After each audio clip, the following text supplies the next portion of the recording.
Masih ada seorang penolong bagimu, Yesus tak pernah jauh darimu.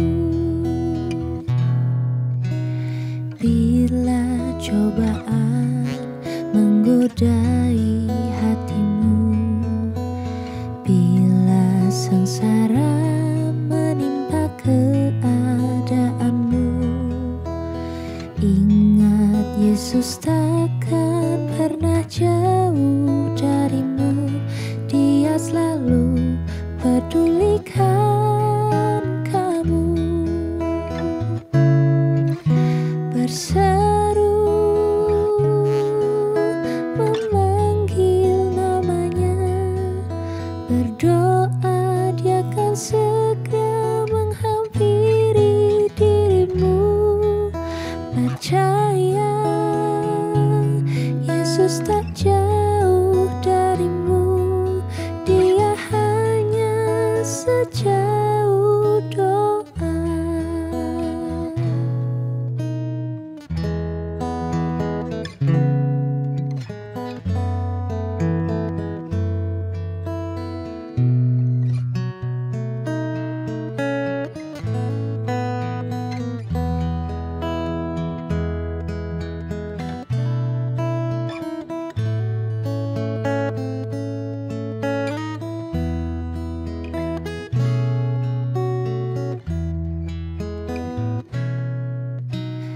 Bila cobaan menggodai hatimu, bila sengsara menimpa keadaanmu, ingat Yesus takkan pernah jauh darimu. Dia selalu pedulikan kamu.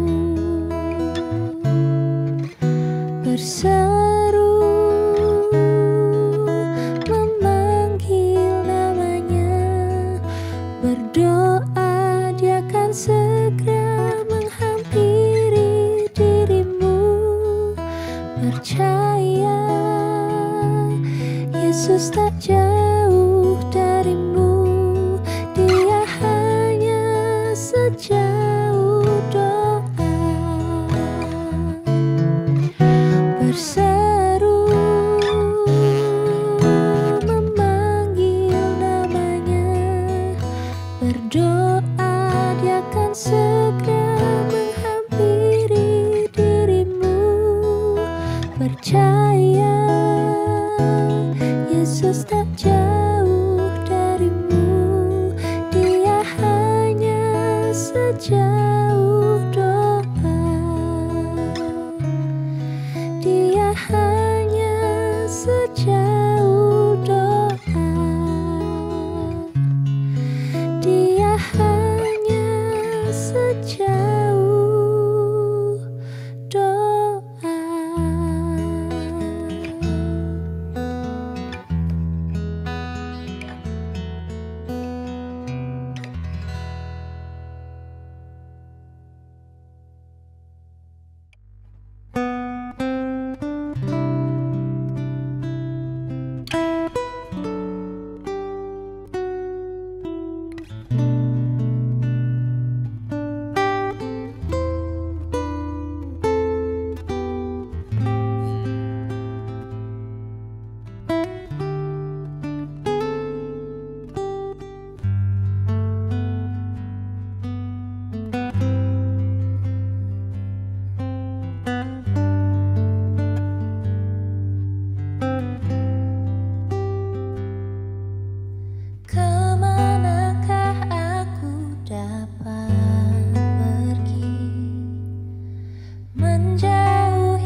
Sungguh besar pengorbananmu bagiku,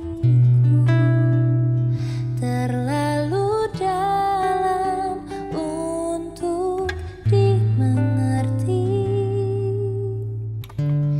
Sungguh besar,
sungguh besar pengorbananmu bagiku,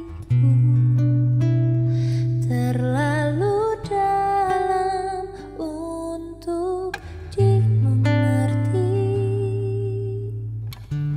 Sungguh besar,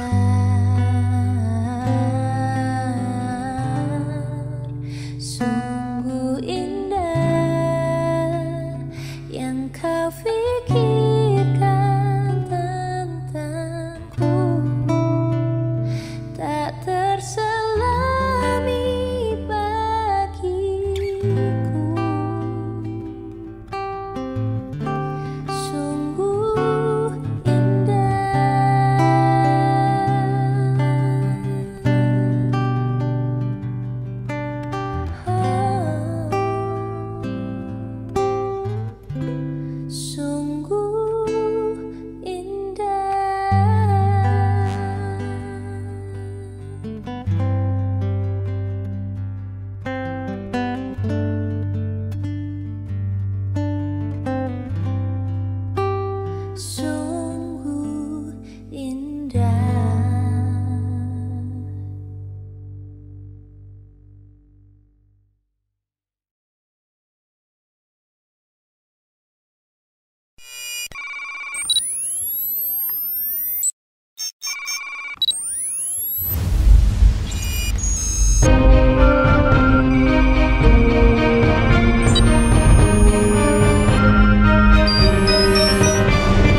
Perkembangan teknologi dan media sosial membuat setiap orang bisa terhubung dari tempat yang jauh.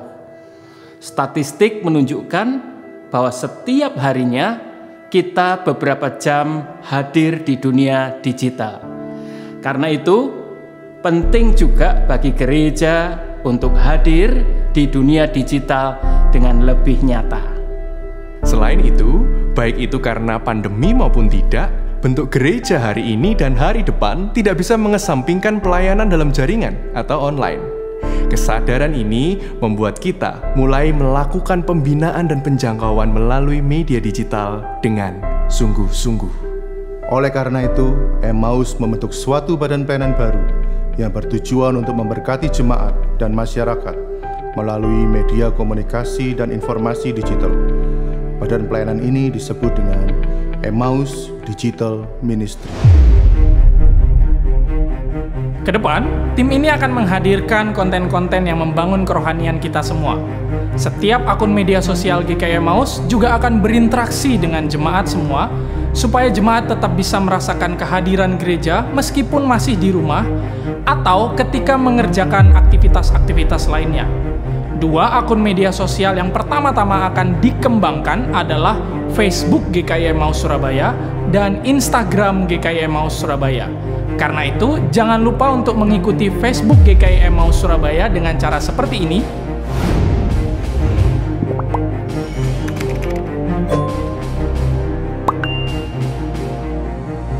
Dan follow juga Instagram GKI Emmaus Surabaya dengan cara seperti ini.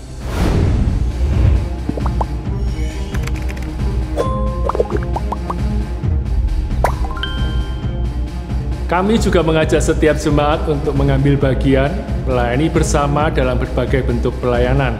Mulai dari menyapa jemaat melalui media sosial, menjadi penulis, merangkum khotbah, menjadi MC untuk kegiatan-kegiatan online, membuat desain gambar, menjadi tim videografi, dan banyak bentuk pelayanan lainnya. Dengan demikian, kita bisa saling memberkati lewat kemajuan teknologi yang Tuhan berikan di zaman ini. Mari hadirkan gereja di mana saja.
Jemaat yang terkasih, mari bersama-sama bangkit berdiri. Kita akan memujikan pujian, nyanyikan Tuhanmu, haleluya.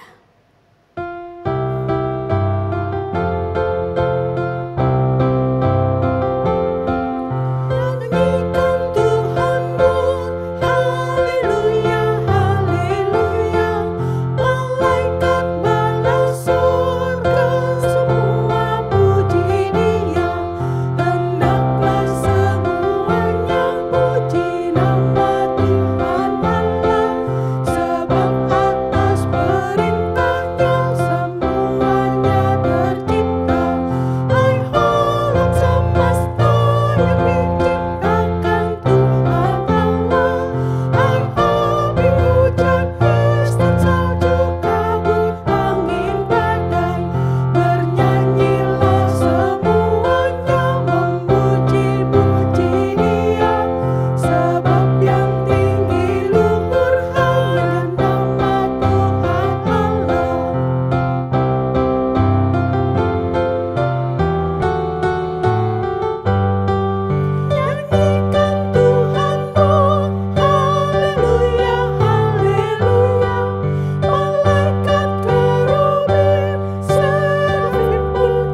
Jemaat yang terkasih, mari kita awali kebaktian ini dengan pengakuan bahwa pertolongan kita adalah dalam nama Tuhan yang menjadikan langit dan bumi.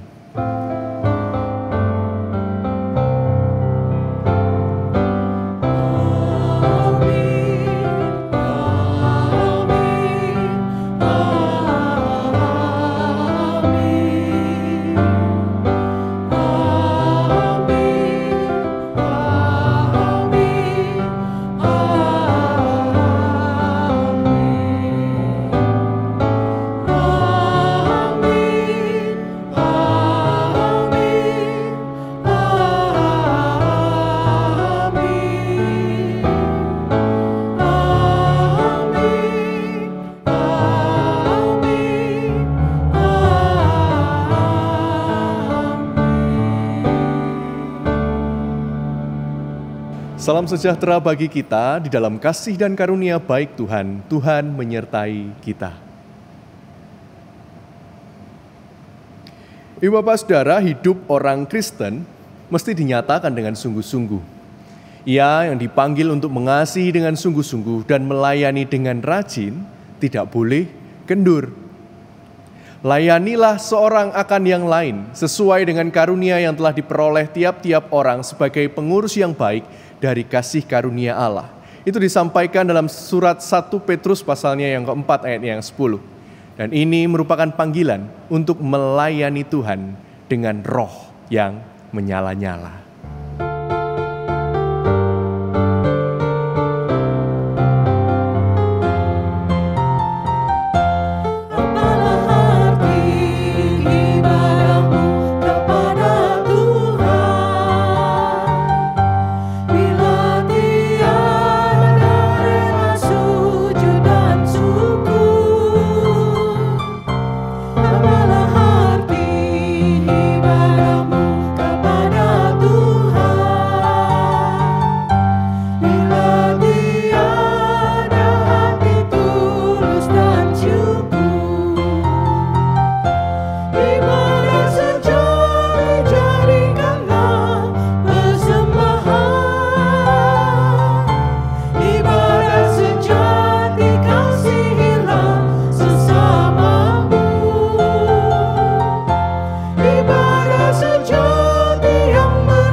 Kini marilah kita bersama menghadap Tuhan dengan penuh kesungguhan dan kerendahan hati untuk mengaku setiap dosa kita. Mari berdoa. Ya Allah, Tuhan kami bersyukur karena Engkau menciptakan kami dan senantiasa memelihara kami setiap waktu. Kami bersyukur ya Tuhan atas anugerah-anugerah pemberian-Mu bagi kami. Engkau melayakkan kami untuk berkarya di tengah dunia ini dengan segala keberadaan kami. Ampuni kami, Tuhan, ketika kami merasa masih selalu kurang ini dan itu dalam kehidupan ini. Terkadang kami tidak memelihara roh yang menyala-nyala dalam kehidupan kami. sebagaimana kerinduan-Mu kepada kami untuk memelihara itu dalam kehidupan kami. Dan hal itu menyebabkan kami kurang teguh dalam menghadapi tantangan kehidupan kami, membuat kami ingin bertindak curang, membuat kami mudah berputus asa ketika berhadapan dengan berbagai tantangan kehidupan. Ampuni kami yang begitu banyak menuntut kepada-Mu, Tuhan. Ampuni kami yang terlalu banyak menuntut kepada pasangan kami. Ampuni kami ketika kami banyak menuntut kepada orang tua kami. Ampuni kami ketika kami banyak menuntut saudara-saudara kami, orang-orang di sekitar kami, untuk memahami kami, untuk menolong kami, untuk bertindak sesuatu, mengatasi persoalan-persoalan yang harusnya kami sendiri hadapi dan berjuang bersama dengan Tuhan. Ampuni kami ya Allah, dan pulihkanlah kami. Ajarlah kami untuk selalu bersedia diubahkan oleh kebenaran firman-Mu. Ajarlah kami untuk sedia menghadapi tantangan hidup bersama-sama dengan Engkau saja. Dalam nama Tuhan kami Yesus Kristus, kami berdoa. Amin.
Bagi setiap kita yang dengan sungguh mengaku dosa di hadapan Tuhan, tersedia pengampunan dari Tuhan. Kini dengan berdiri sambutlah berita anugerah dari Tuhan. 1 Korintus pasal 15 ayat 57-58 mengatakan kepada kita, tetapi syukur kepada Allah yang telah memberikan kepada kita kemenangan oleh Yesus Kristus Tuhan kita. Karena itu saudara-saudaraku yang kekasih, berdirilah teguh, jangan goyah, dan giatlah selalu dalam pekerjaan Tuhan, sebab kamu tahu bahwa dalam persekutuan dengan Tuhan, jerih payahmu tidak sia-sia. Demikianlah berita anugerah dari Tuhan bagi kita, syukur kepada Allah, dan salam damai bagi kita semua.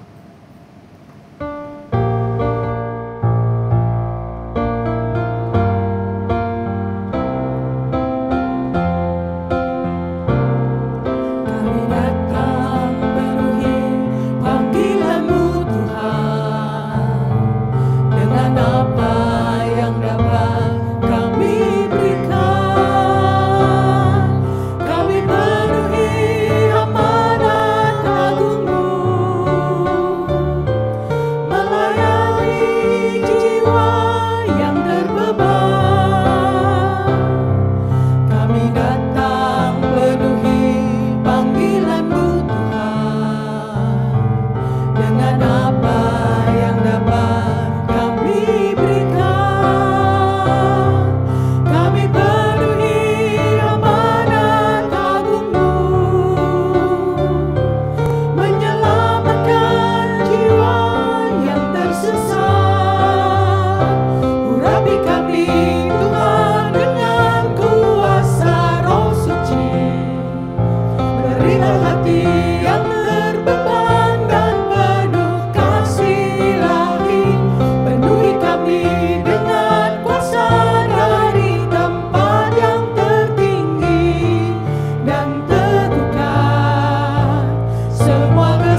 Mari kita sambut pemberitaan firman dengan menyiapkan diri kita. Mari kita berdoa. Ya Allah Bapa kami siap untuk mendengarkan firman-Mu. Kami rindu untuk diperbarui. Karena itu tolonglah kami, biarlah Roh Kudus melingkupi kami dan mengubahkan kami setelah kami membaca dan merenungkan firman-Mu ini. Sehingga setelah kami mengikuti kebaktian ini, kami menjadi pribadi yang baru lagi, yang lebih baik dan makin serupa dengan Tuhan Yesus Kristus. Dalam nama-Mu Tuhan kami Yesus Kristus, kami serahkan perenungan kami. Amin. Ibu Bapak Saudara, tema kita hari ini biarlah rohmu menyala-nyala. Bacaannya diambil dari surat Roma pasal 12 ayat yang ke-11. Roma pasal 12 ayat yang ke-11. Janganlah hendaknya kerajinanmu kendor, biarlah rohmu menyala-nyala dan layanilah Tuhan. Demikianlah firman Tuhan pada hari ini. Berbahagialah setiap kita yang membaca firman Allah dan yang memeliharanya. Haleluya.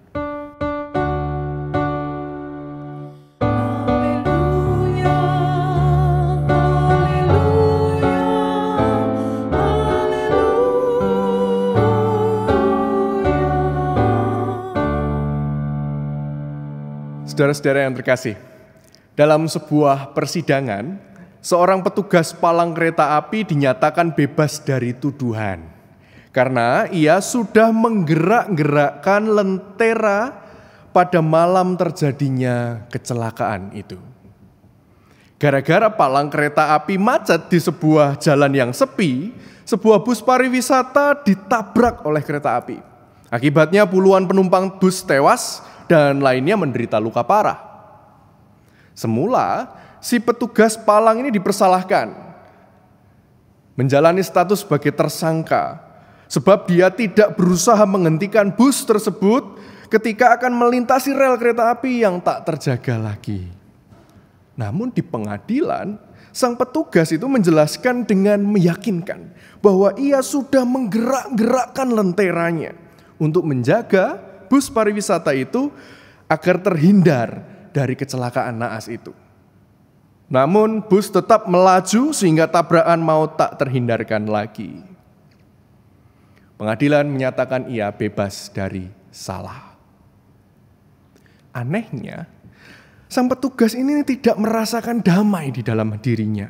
Petugas yang dinyatakan tidak bersalah itu dalam kurun waktu yang lama terus gelisah sepanjang hari bahkan. Sepanjang waktu hidupnya dia gelisah. Banyak orang mencoba menghiburnya tapi tidak ada satu orang pun yang berhasil menghibur dirinya.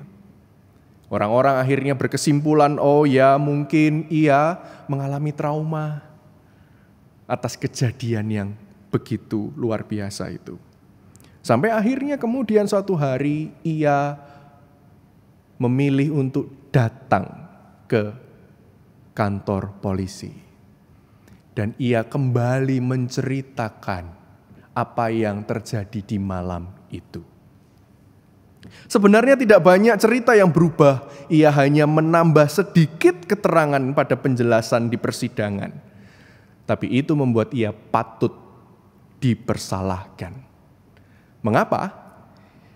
Saudara, nampaknya pada malam yang naas itu ia memang telah menggerak-gerakkan lenteranya. Tetapi tidak ada nyala api di dalam lenteranya.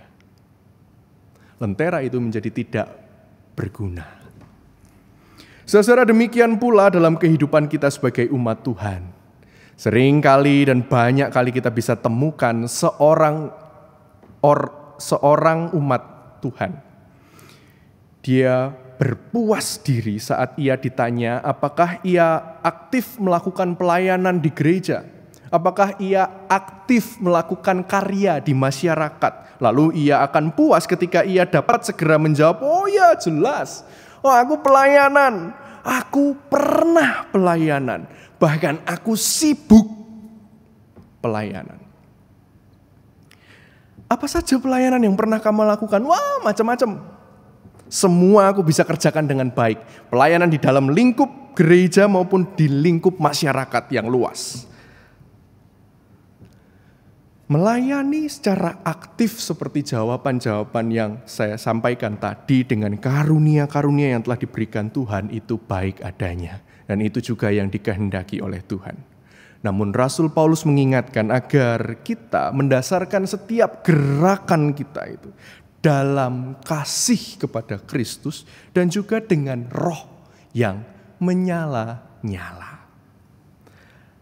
Roh yang menyala di sini yang dimaksudkan adalah pentingnya memiliki pikiran, hati, jiwa, batin, tubuh, pokoknya keseluruhan diri kita, keberadaan diri kita itu untuk bergairah hidup bagi Tuhan.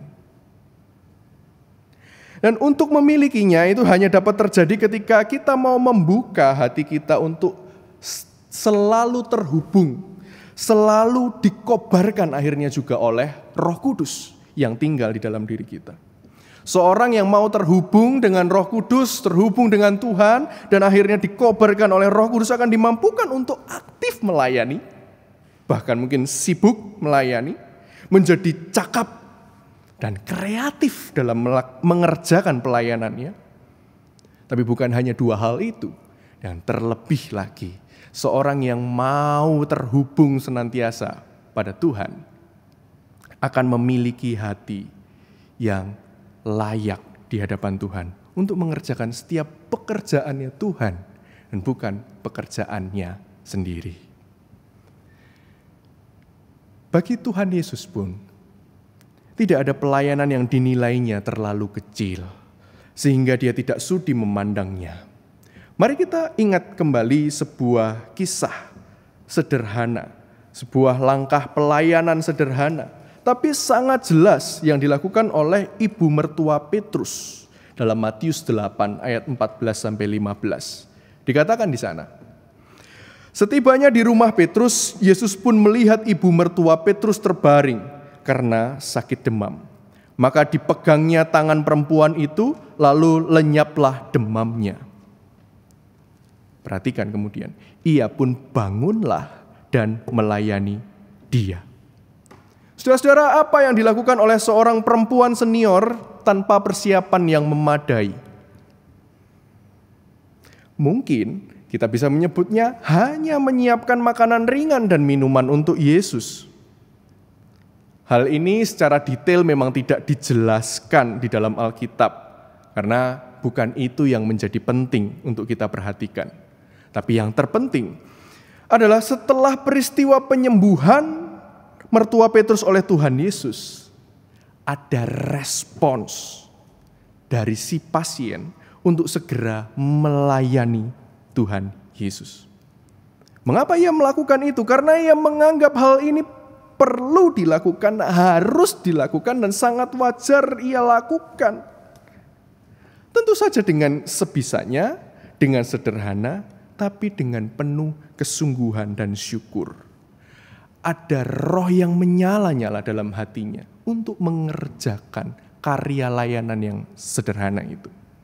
Dan bagi Yesus pun tidak ada pelayanan yang dianggap terlalu besar, sebab yang dinantikannya adalah roh yang menyala-nyala. Bukan pada besar atau kecilnya pelayanan, bukan pada banyak atau sedikitnya pelayanan. Pesan ini yang disampaikan oleh Rasul Paulus kepada kita. Ketika ia menyatakan hal itu, dia memulai ayat 11 ini juga dengan menyatakan, janganlah kerajinanmu kendor. Secara harafiah bagian ini berarti dalam kerajinanmu jangan malas. Ada penekanan yang diberikan oleh Rasul Paulus di sini. Rasul Paulus ingin kita melawan kemalasan dengan kerajinan. Gak sekedar jangan malas, rajin, tapi harus melawan kemalasan dengan kerajinan. Kata malas yang digunakan oleh Rasul Paulus dalam Roma 12 ini serupa dengan yang disampaikan oleh Yesus dalam Matius pasal 25 ayat 26. Ketika Yesus memberi perumpamaan tentang talenta. Di situ nampak seorang hamba yang diberi talenta oleh tuannya, namun ia malas untuk mengembangkannya. Katanya sama. Dan kita bisa saksikan, kita ingat betul. Apa akibat dari kemalasan sang hamba itu? Akhirnya kemalasan itu mendatangkan kemarahan dari tuannya. Paulus tidak ingin umatnya mengulangi hal yang sama. Sehingga ia menganggap penting untuk memberikan kembali peringatan bahwa sebagai umat Tuhan, kita mesti memelihara kerajinan. Ini enggak dikatakan hanya satu kali, bukan hanya pada ayat yang kita baca hari ini, Roma 12 ayat 11. Di bagian sebelumnya, pada Roma 12 ayat 8 pun, Paulus sudah menyebutkan perihal kerajinan. Ia sudah mengingatkan kepada para pemimpin untuk terus bersikap rajin. Mengapa ia sampai mengingatkan, memberikan nasihat tentang kerajinan ini 2 kali? Sebab sebagaimana kita tahu Bapak Ibu Saudara, untuk mengambil keputusan memulai karya pelayanan itu tidak sukar sebenarnya. Mau ikut? Mau. Mau terlibat? Mau. Mengatakan mau terlibat, mau ikut serta itu bukan perkara yang sangat rumit. Namun menjadi rumit adalah ketika kita ditanya apakah kita mau rajin melakukannya. Nah Bapak Ibu Saudara, memasuki bulan Juli ini, GKI Emmaus akan memulai karya layanan di bidang digital. Sudah terbentuk di tengah-tengah kita tim Emmaus Digital Ministry. Mari kita dukung semangat mereka untuk menjawab kebaruan-kebaruan yang harus direspon. Untuk menjalankan karunia-karunia Tuhan, membangun jemaat Tuhan di tempat ini dengan cara-cara yang mungkin bisa dikatakan baru.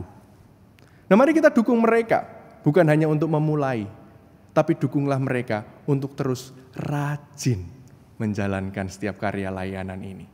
Sehingga setiap karya layanan yang baik itu terus memang dapat menumbuhkan jemaat ini.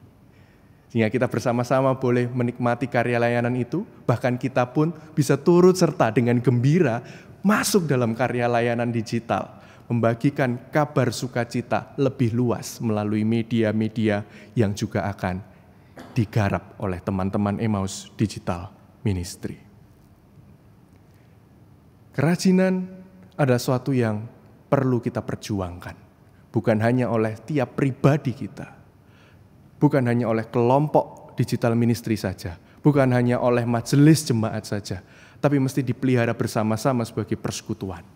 Kita boleh saling mengingatkan supaya kerajinan itu terpelihara bersama-sama.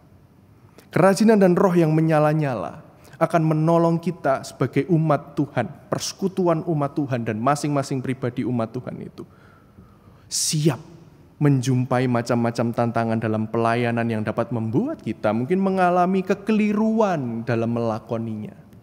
Minggu yang lalu, Pak Dedi menyampaikan pada kita di akhir bagian khotbahnya, kita mesti punya endurance, kita mesti punya ketahanan dalam menghadapi tantangan-tantangan pelayanan. Itu semua akan kita miliki ketika kita juga memelihara kerajinan dan roh yang menyala-nyala dalam diri kita. Karena Bapak Ibu Saudara, kita mesti waspada betul. Semangat di awal bisa jadi berubah di tengah jalan. Seringkali kita memulai pelayanan dengan semangat yang tepat, dengan motif yang tepat. Tapi di pertengahan jalan bisa saja kita mengalami kekeliruan. Misalnya saja kemudian bila seseorang yang semula melayani dengan sungguh, kemudian cocok dengan teman sepelayanan, akhirnya justru motif pelayanannya adalah karena merasa senang dapat melakukan pelayanan bersama-sama dengan teman atau orang-orang lain. Motifnya akhirnya geser. Dan suasana kebersamaan itu akhirnya menjadi satu-satunya alasan untuk bersemangat dalam pelayanan. Kalau nggak kumpul sama mereka, kalau nggak kumpul sama dia, rasanya nggak semangat pelayanan ini. Geser kan?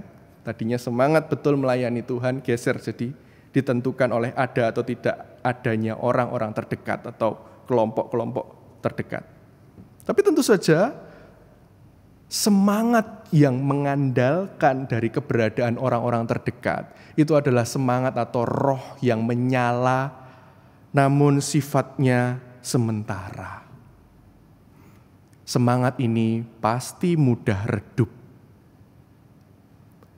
Begitu teman yang cocok dengan kita, begitu kelompok yang cocok dengan kita ini menarik diri dari pelayanan, maka orang itu biasanya akan terpengaruh. Apalagi jika ada salah satu di antara orang-orang terdekat itu yang melukai perasaannya, wah, maka rohnya pasti langsung akan padam.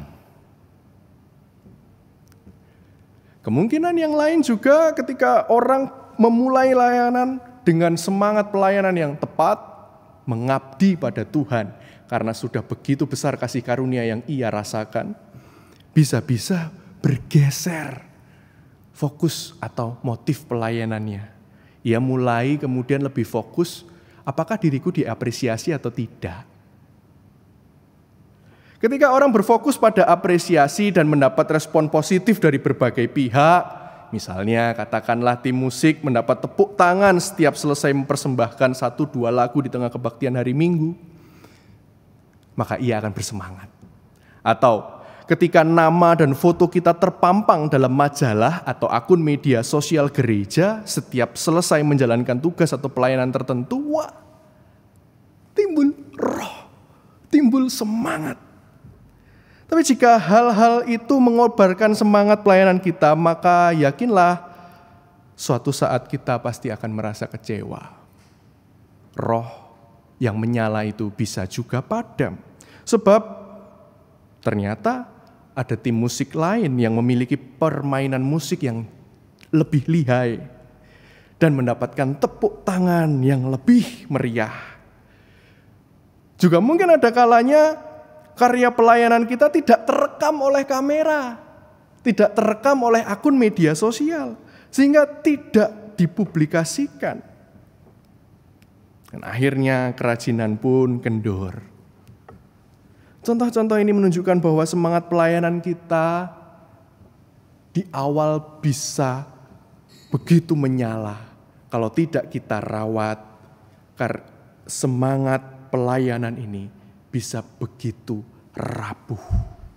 Begitu terkena embusan angin sepoi-sepoi saja, semangat itu bisa padam, roh itu bisa padam.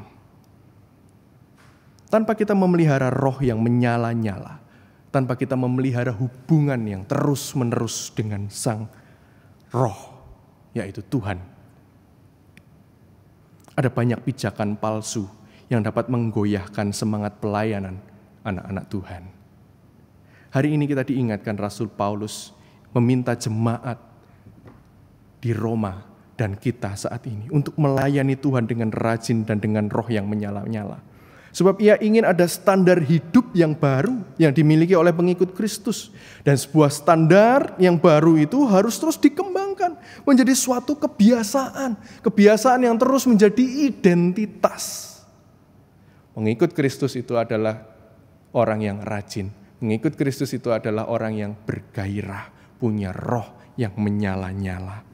Ketika identitas itu terbentuk, maka ketika kita bergerak, tentu kita mau bergerak dengan rajin. Sudah langsung begitu. Kita nggak lagi mikir, kudu rajin, harus rajin. Nggak, kita pasti langsung gerak. Ya dengan kerajinan. Dan dengan roh yang menyala-nyala. Layanilah Tuhan. Itu yang dikehendaki oleh Rasul Paulus. Meski ada kesulitan, bahkan himpitan. Sikapilah dengan kesabaran, tapi jangan pasif melainkan aktif. Boleh kita mengoreksi diri, boleh kita saling mengoreksi satu dengan yang lain. Demi apa? Demi meningkatkan kreativitas, meningkatkan inovasi, untuk terus-menerus saling membangun, mencapai keberhasilan dengan campur tangan Tuhan. Bertekunlah dalam doa untuk setiap situasi yang kita hadapi.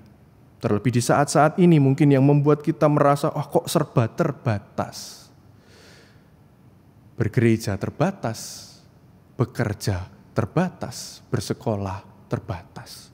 Berdoalah, bertekunlah dalam doa. seperti yang juga sudah dilakukan oleh para nabi dan tentunya Tuhan Yesus sendiri.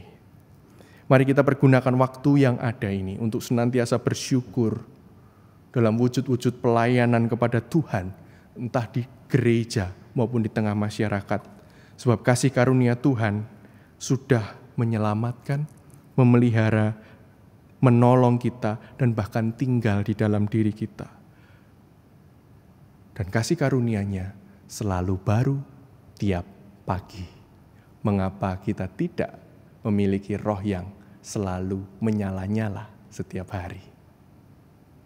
Tuhan mampukan kita. Amin.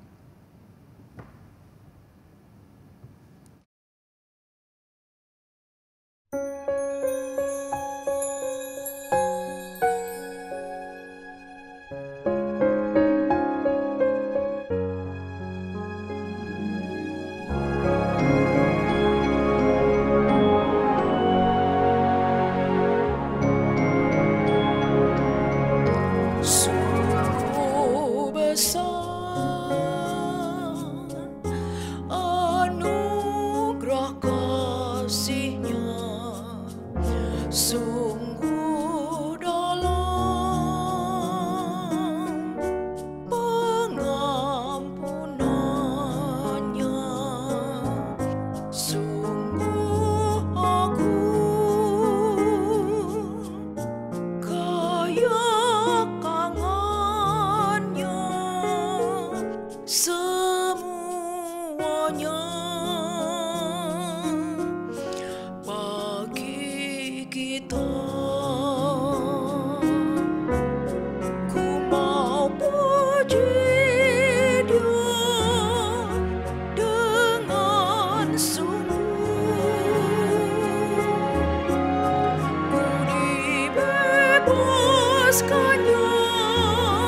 Bapak Ibu, marilah kita mengakui iman rasuli bersama dengan gereja dan segala abad dan tempat mengakui iman kita menurut pengakuan iman rasuli. Aku percaya kepada Allah Bapa yang Maha Kuasa, Khalik langit dan bumi, dan kepada Yesus Kristus, Anak yang tunggal Tuhan kita, yang dikandung dari Roh Kudus, lahir dari darah Maria, yang menderita sengsara di bawah pemerintahan Pontius Pilatus, disalibkan, mati dan dikuburkan, turun dari kerajaan maut, pada hari ketiga, bangkit pula dari antara orang mati, naik ke surga, duduk di sebelah kanan Allah, Bapa yang Maha Kuasa, dan dari sana ia datang untuk menghakimi orang yang hidup dan yang mati. Aku percaya pada Roh Kudus, gereja yang kudus dan am, persekutuan orang kudus, pengampunan dosa, kebangkitan orang mati, dan hidup yang kekal. Amin. Mari kita berdoa syafaat.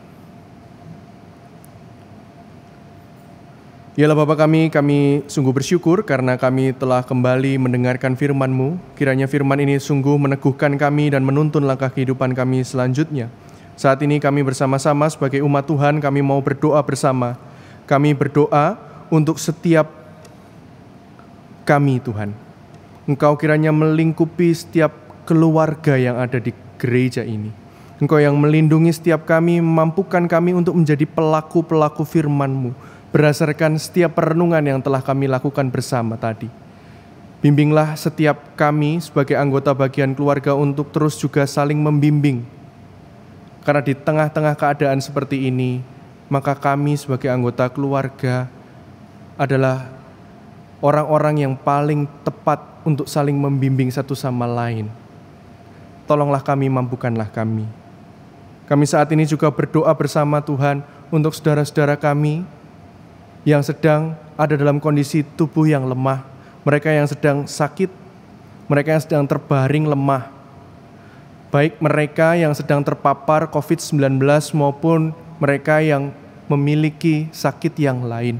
Tuhan, kiranya Engkau yang menyertai mereka, memulihkan kondisi kesehatan mereka. Tolonglah mereka Tuhan untuk terus bisa menghayati bahwa Tuhan tidak pernah meninggalkan mereka meski mereka sedang sakit.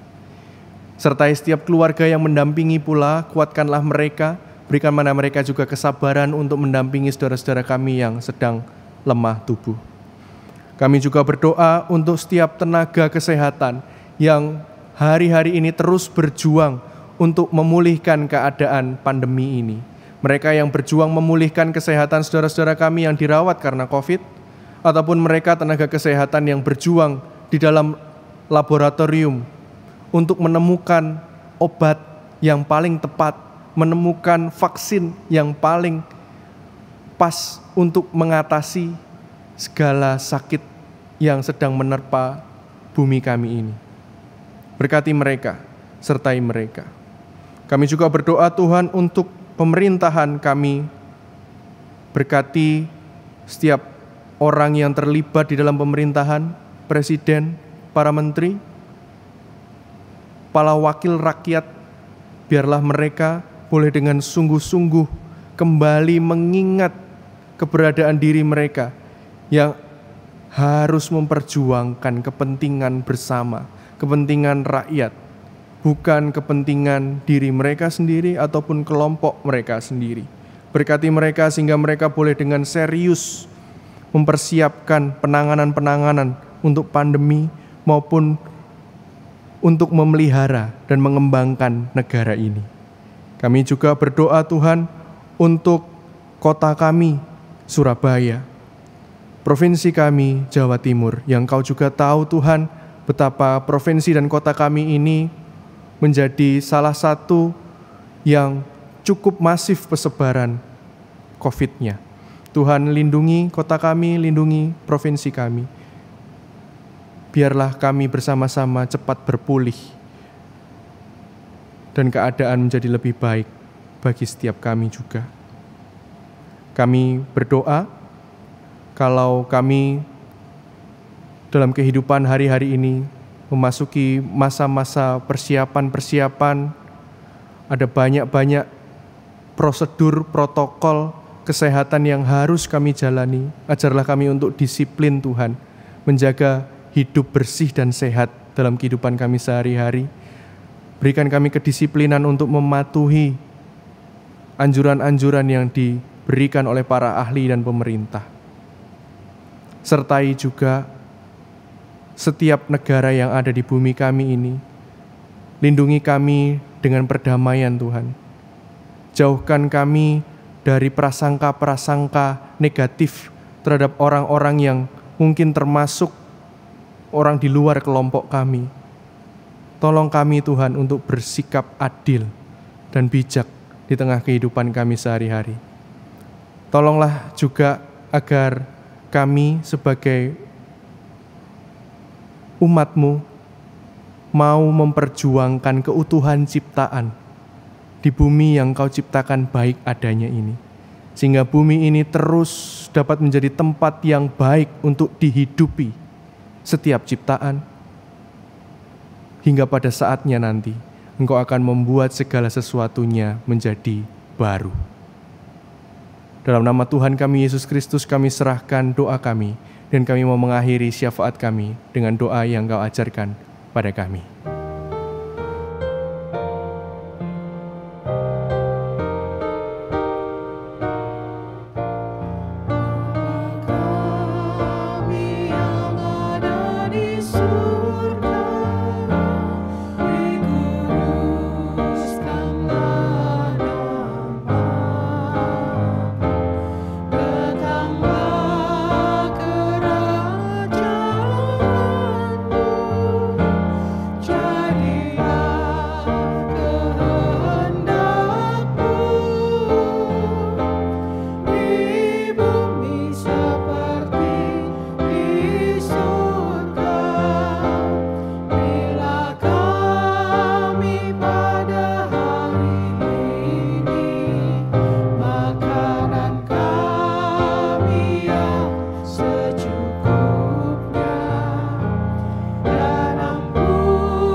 Bapak Ibu, persembahan dapat dilakukan melalui rekening BCA 4722000017. Bila anggota jemaat tidak dapat melakukan transfer, maka persembahan dapat disimpan dan dipersembahkan langsung pada kebaktian di gereja ketika keadaan sudah pulih. Sementara bagi jemaat yang memberikan persembahan khusus, seperti perpuluhan, harap mencantumkan keterangan pada kolom berita perpuluhan. Nas persembahan diambil dari Mazmur 105 ayat 1. Bersyukurlah kepada Tuhan, serukanlah namanya, berkenanlah perbuatannya di antara bangsa-bangsa. Mari kita nyanyikan, bagi Yesus kuserahkan.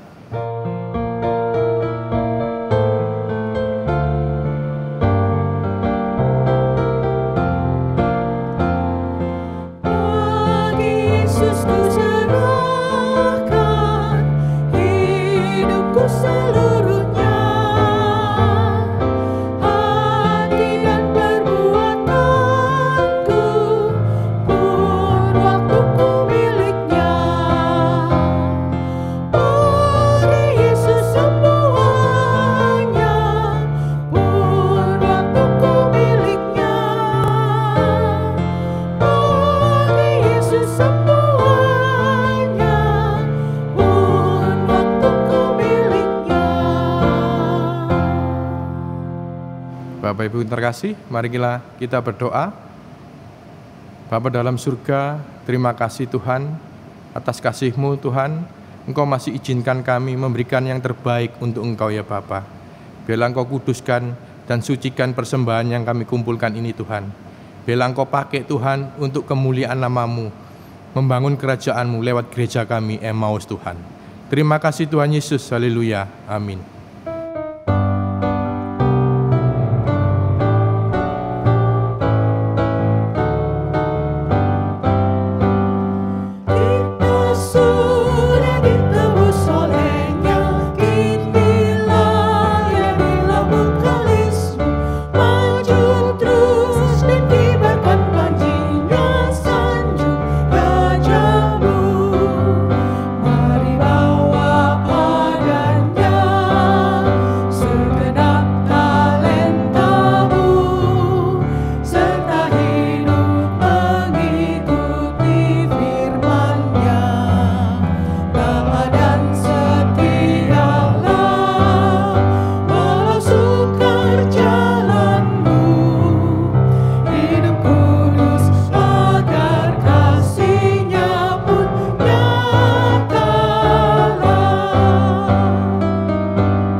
Jemaat Tuhan, kini arahkanlah hatimu kepada Tuhan dan pergilah menjalani kehidupan dalam damai sejahtera sesuai dengan firman-Nya.